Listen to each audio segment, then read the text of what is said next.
Hi everyone, this is Mr. No. Today I will show you one website. It's called imagecolorizer.com. In this one you can change your old black and white photos to color photo. All you need to do is, this is a free tool. All you need to do is come here and drop a file.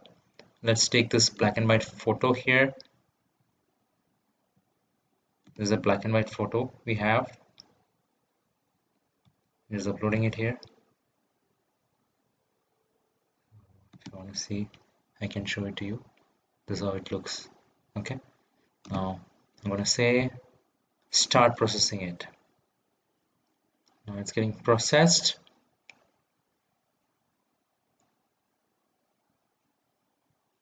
So now it says it's good for download. So now you see that black and white photo is converted into a color image. So in this way you can convert your old photos into a color image. I hope this information is useful. Thank you very much. Subscribe now and press the bell icon. Never miss an update.